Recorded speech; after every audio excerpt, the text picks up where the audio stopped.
Սարգսակյան Տիկին Թանդիլյանի առողջական վիճակի մասին ինչ տեղեկություն կհաղորդեք եւ այնուհետեւ Ռուբեն Վարդանյանի դեմ 3 ցուցմունք է տվել մի արցախցի։ Դուք արդյոք նրան ճանաչում եք կամ գիտեք ում մասին է խոսքը, որ Ռուբեն Վարդանյանի դեմ ցուցմունք է տվել։ Ռուբեն Թանդիլյանի վիճակը էլի վատ է, բնական է, յուրաքանչյուր օր հացադուլի ավելի վատ է անդրադառնում, սով են քիչ անց նաև բժիշկների կգան եւ կհասկանանք ինչ խնդիր կա։ Ինչ վերաբերում է Բաքվի դատավարությանը, այդ շոուի հերթական մաս է կազմում, այսինքն այդ մի քանի արցախցիները, որ մնացել են Ստեփանակերտում, միայն այդ փաստը արդեն պարզ էր այդ մարդկանց վարքագծի մասին գնահատական տալ, էլ չասած, որ ակնհայտ է, որ ճնշումների են, որ պատրաստի տեքստերը տվել են այդ մարդկանց խոսել են, անձամբ չեմ ճանաչում, բայց հասկանալով, որ այդ մարդկանց վարքագիծը adekvat չի եղել, որովհետև ինչքան այս ընթացքում այսօր նկատեցի, այդ մարդկանցից մեկը նաև ադրբեջանական մեդիայի հերոսներից մեկն է եղել ու բարբերաբար տենց հակահայկական ուղերձներով է հանդես եկել, եթե տենց Ադրբեջանը փորձում է այսպես վկաներով հասկանալ Ռուբեն Վարդանի եւ մյուսների գործունեությունը ինչ է եղել, դրա համար կարող է ոչ թե այս 1-2 100,000-ավոր արցախցիներ կան, իրենց կարծիքը Ռուբեն Վարդանի եւ Արցախում տեղի ունեցածի մասին միշտ արտահայտում են, եթե այդպես արդար դատավարություն է, այդ մարդկանց խոսքը որ հիմք ընդունեն, ակնհայտ է որ կքանդվի այն ամենը, ընդ ուղղակի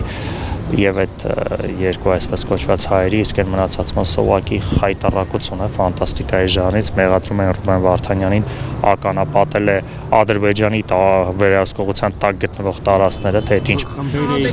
չէ, թե ինչպես են հաջողել անցնել Ադրբեջանի հսկողության տակ գտնվող տարածք ականապատել, որից հետո ադրբեջանցիները այդ ականների վրա տրաքել են ու եկել են ցուցմունք են տալի, որ տրաքել են Ռուբեն Վարդանյանի տեղադրած ականների վրա, այսինքն տենց երևի անվանական ուղղակի խայտառակություն է ու հույս ունեմ, որ այս խայտառակ դատավարության այս դրվագները միջազգային հանրությունը գոնե կհասկանա, թե ինչ է կատարվում Բաքվում։ Նաև 3 լուսանկար հրապարակվեց դատավարության ընթացքից, որտեղ Ռուբեն Վարդանյանը սափրված էր, ըստ ձեզ դա ինչ-որ մեսիջ էր իր մեջ պարունակում, թե օրինակ խոսակցություններ կային, որ ստիպել էին այդպես։ Չունեմ ինֆորմացիա, բայց չեմ ուզում մեկնաբանել, ակնհայտ է, որ Ռուբեն Վարդանի այդ եւ հացադուլը եւ նաեւ այս 1.5 տարի Բաքվի բանտում գտնվել է, էականորեն հյուծել է իր առողջությունը եւ ցավում եմ միայն այդ մասով։ Տիկին Թանդիլյանը առողջական արդեն որոշակի խնդիրներ ունի, բժիշկներ են բարբերաբար այցելում նրան, սա կարող է դառնալ պատճառ, որ նա դադարեցնի հացադուլը, նաեւ բժիշկների հորդորով։ Դենակ հացադուլի գործողությունը ավելի շատ ուղղված էր նաև միջազգային հանրությանը եւ իհարկե առաջնորդին խնդրանք պարոն Վարդանին հացադուլը դադարեցնելու, բայց եթե գանք պարոն Վարդանյանի ուղերձից, որը ուղղված էր բոլորիս, իմ Տիկին Թանդիլյանի մեր ընկերների համար դա նորություն չէր, հուսով եմ շատերի համար էլ, որ միշտ պարոն Վարդանը կոչ է անում ուժեղ լինել, պայքարել, եթե պարոն Վարդանը Բաքվի բանտից նման կոչ է անում, մենք ուղղակի պարտավոր ենք եւ այլընտրանք չունենք առաջ շարժվելու եւ պայքարելու, հետեւաբար մենք ավելի ուժեղ, ավելի հստակ շարունակենք մեր պայքարը, այսինքն ինչ-որ պահի բնական է չի գնալու նրան, որ մեր ընկերները իրենց առողջությունը վտանգեն, որովհետև այսօր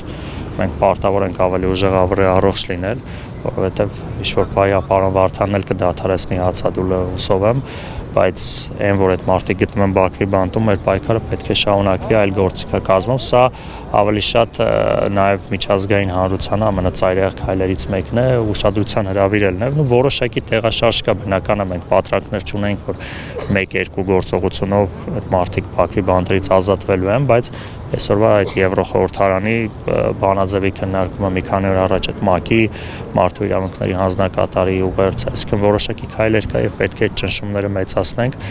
Ցավում եմ, որ սրա շրջանակներում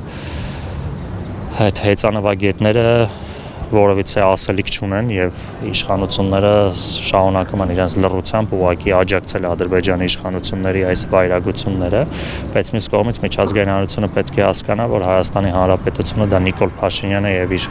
խմբակը չի, այլ հայ ժողովուրդն է եւ հայ ժողովրդի վերջին